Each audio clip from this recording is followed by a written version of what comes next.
The European Commission President promised to put economy at the core of her second term as she addressed the WEF delegates in Davos. Now, how is this plan viable and what are the three factors holding Europe back?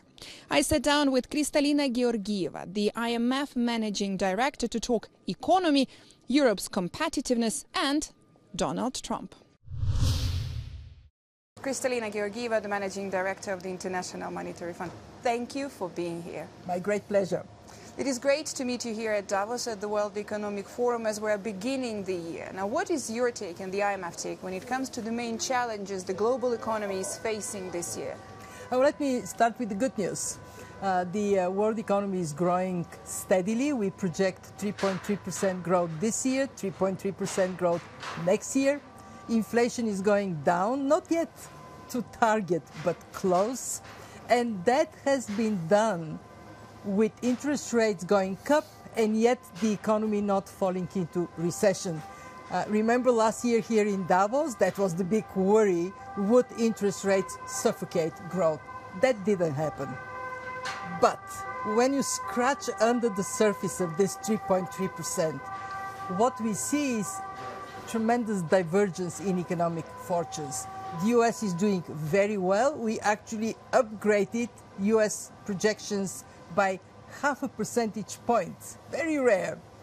Whereas Europe is stalling, we actually downgraded European growth a little bit, and most of the emerging markets are not in the best of shapes. What is hurting? Strong dollar and prospects for interest rates to stay a bit higher for longer. And secondly, when we look at longer-term growth prospects, they're meager. They are way below the average from before the pandemic, which means that countries everywhere ought to focus on how to lift up their growth prospects. And above all, they have to focus on productivity. Why? Because the US is going up, driven by high productivity. Everywhere else, productivity is like the sleeping beauty, nowhere to be seen. Is it a sleeping beauty as well in Europe? A bit, yes. Europe is not doing well in terms of productivity growth. In fact, when we look at Europe, we see so much potential for Europe to do better if the single market is to become a reality. What is holding Europe back are three things. One, capital markets. In the US, they're deep, highly functional. In Europe, we still don't have the capital markets union. Two, investments do not go to the most productive firms for a variety of reasons, including red tape to entrepreneurs. Three, energy costs. And this is something that Europe has done really well to pull itself from dependency on Russia. But it doesn't fix the problem of energy in Europe being much more expensive. Some of these things are long-term, they cannot be solved easily, but getting the unity of the Union, that should be a top priority. You've probably heard here at Davos the President of the European Commission, Ursula von der Leyen, commenting exactly on some of those aspects, on the red tape that is existing in Europe, but also the whole message was so strongly about making Europe competitive in the new global order, with Donald Trump being back in the office and the competition Europe is facing with the United States on one hand and China on the other hand. I'm, as European, I'm a strong believer that Europe has the capacity to be more competitive. It is a matter of implementing what we know needs to be done. We have the Draghi report in Europe. Many focused on the 800 billion. Yes, important. I actually think that the focus has to be on the single market. It has to be on completing the banking union, the capital markets union, because as long as your savings, the savings of the European people, fly to the United States because they're more profitable there and more profitable by a big margin, as long as domestically savings do not get allocated to the most dynamic firms, it would be really hard for Europe to achieve that objective of high competitiveness. It is possible, it demands focus. I was thrilled to listen to the President of the Commission, to Ursula, talking about competitiveness being top of mind priority. It has to be. How concerned the International Monetary Fund is when it comes to the global growth and making sure that this momentum is preserved when we are also facing possibly new huge tariffs being imposed by the new US administration, because that will harm the whole trade all around and will also hurt the economic growth at the end of the day?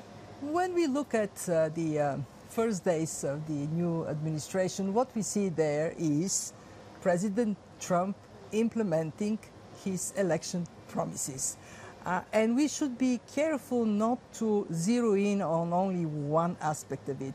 What we look at are 4 big blocks in policy reforms that are oriented towards competitiveness and national security, trade, tax and public spending, deregulation, immigration.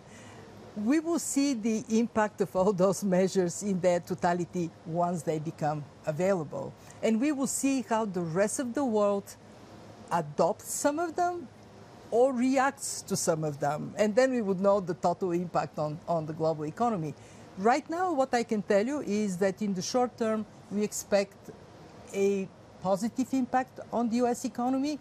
When the US does well, that actually benefits the rest of the world, but also more difficulties for the rest of the world. For the issue you mentioned, because of tariffs, also because of the strong dollar.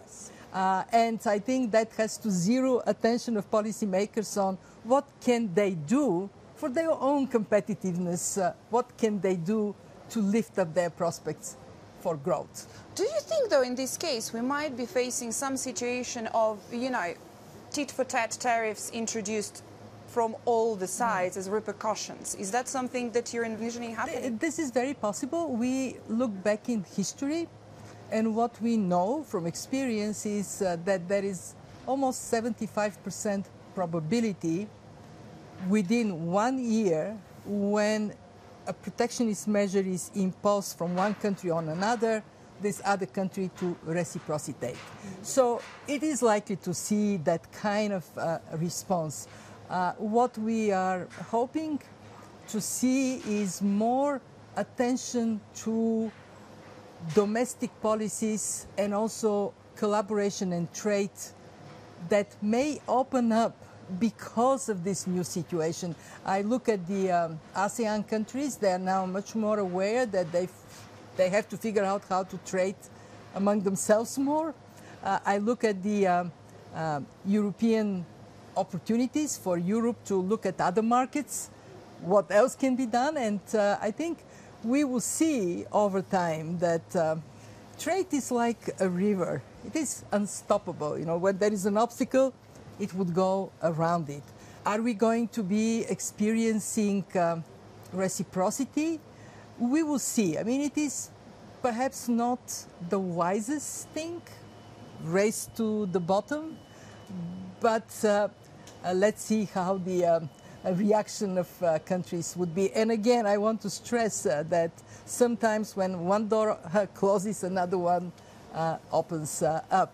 And stress that again and again, that there is so much countries can do to unleash productivity, risk-taking and growth that is not yet done. Do it. But when they start doing that, if we look at Europe, for example, if we are, I'm a bit speculating here, but if we are talking about the new global order, well, we do have more tariffs imposed and so on. And when Europe tries now to look, inside and to increase its own competitiveness, to, everything to work on yourself, in this case, is there a possibility, some sort of risk also, then that we would look more of some kind of economic nationalism? Because I'm asking this, among the global risks report by WEF this year, we've seen that one of the top 5 is actually geoeconomic confrontation. I'm trying to see whether this is something we might be seeing this year. That is certainly a risk. Let's remember that domestically, not among the politicians, among ordinary citizens, concerns about national security have gone up. Not surprisingly, we have a war on European territory, one military power invading its neighbor. That was unthinkable. We had the big conflict in Gaza. Hopefully it would now die down. We have conflicts all over the world more than ever. Unquestionably, that makes national security a higher priority in the minds of people, and then a higher priority for politicians. My point is that these two objectives, national security and economic competitiveness, they need to go hand in hand. If Europe is economically stronger, it is also in a better position to have strong defense, protect its citizens. And I can say that Europe can look at the US for some lessons as to why productivity in the US is growing, whereas in Europe it has been stagnating. That can change. And again, good to hear European political leaders saying we are going to change that. Every year, we're fighting to have more women being represented at Davos. Every year there is a progress, but I think we're still not there. What do you think? I think we have a way to go. But what is amazing is that more and more I see young women in executive positions present in Davos. So that is a generational change that is likely to shift us to a better place. Thank you very much.